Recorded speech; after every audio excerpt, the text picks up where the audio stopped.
Hi, this is Nicholas Vardy of the Oxford Club, and welcome back to this week's edition of Buy or Buy. In this series of videos, I take a popular stock making the media rounds, I strip away all the hype, and I tell you if you should buy now, buy later, or buy never. Today, I want to discuss one of America's best-known shipping and logistics companies, FedEx Corporation, ticker symbol FDX.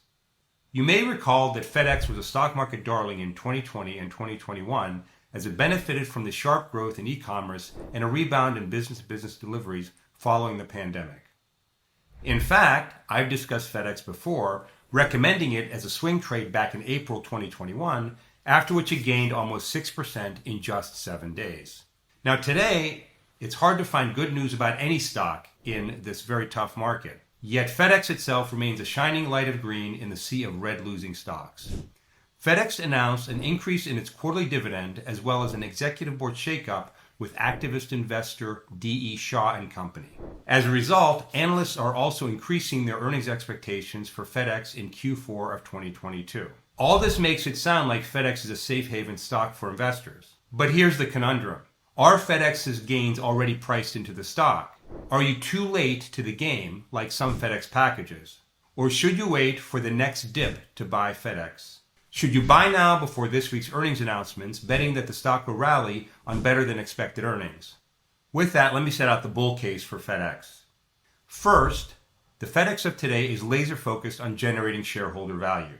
That's largely because FedEx has been under pressure from activist shareholders D.E. Shaw Group. D.E. Shaw is an activist hedge fund that has pressured for changes at other household names like ExxonMobil Corporation. D.E. Shaw's activism has resulted in 3 major changes at FedEx. First, FedEx has said that it would add 3 new members to its board of directors and vote to return more cash to its investors. Second, FedEx has also added a total shareholder return performance metric to its compensation program for its senior executives. This more closely aligns executive pay to shareholder returns. Finally, FedEx will also boost its quarterly dividend to $1.15 per share from a prior payout of just 75 cents per share. Stockholders of record, as of the close of business on June 27th, will be eligible for this payout. The payout is planned for July 11th. Investors have responded positively to these changes. Shares of FedEx have gained 11.19% over the past week to close the last trading session at $229.90. Second, as a result of these changes, analysts are steadily increasing their estimates for FedEx. Over the past 30 days, 2 estimates have moved higher compared to no negative revisions. 18 out of 22 analysts covering FedEx now have a buy rating on the stock.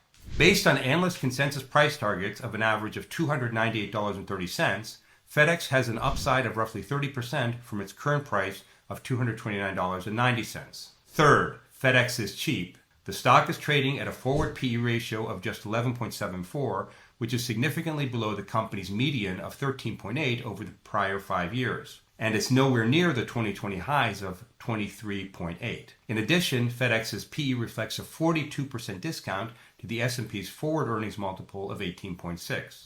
Now, let me set out the bear case for FedEx. First, analyst estimates for FedEx are one thing, reality is another. And in reality, FedEx's financial results over the past quarters have been disappointing, as the pandemic boom in package and volumes eases and the company faces higher labor costs. In fact, FedEx's last set of earnings reports on Q1 were disappointing as labor costs and air traffic distortions remained drags on FedEx's business. The company reported $4.59 earnings per share for the quarter, missing analyst consensus estimates of $4.69 by 10 cents, though the company did beat on top-line revenues. This time around, analysts are expecting FedEx to report earnings of $6.88 per share, up a whopping 37.3% year over year, and revenue is projected to rise 8.4% from the year-ago period to arrive at $24.5 billion. That said, the stock could sell off sharply if it fails to meet expectations. Second, analysts have been quietly reducing their price targets on shares of FedEx. Morgan Stanley decreased its price target from $250 to $245. Deutsche Bank from $310 to $298. Bank of America from $297 to $280. Third, insiders are selling the stock, though not in major amounts. One board of director member recently sold 3,720 shares of FedEx stock at an average price of $206.42 for a total transaction of just under $768,000. Now, following the transaction, he still owns 14,000 shares of the company's stock. On the flip side, former CEO and founder Fred Smith remains executive chairman and FedEx's largest individual shareholder, holding a 5.9% stake in the company. So he still has plenty of skin in the game. Now, before I render my final verdict, don't forget to sign up for Liberty Through Wealth, a free e-letter I contribute to twice a week. In Liberty Through Wealth, you'll have a chance to read about my often contrarian views of the market, as well as get general advice on how to accumulate wealth and live a freer and more independent life. To sign up for Liberty Through Wealth, just click on the link below. Now, back to FedEx. Is it a buy or is it a buy?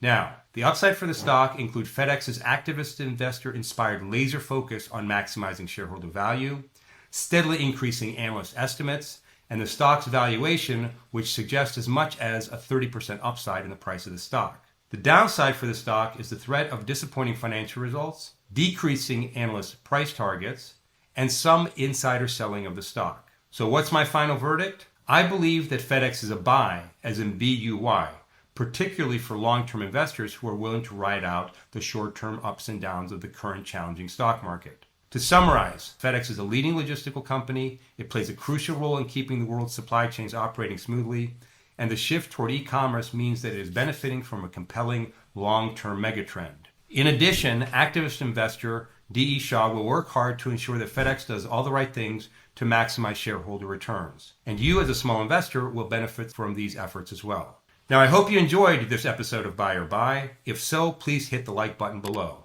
I want to remind you that these are not recommendations actively tracked in any model portfolio.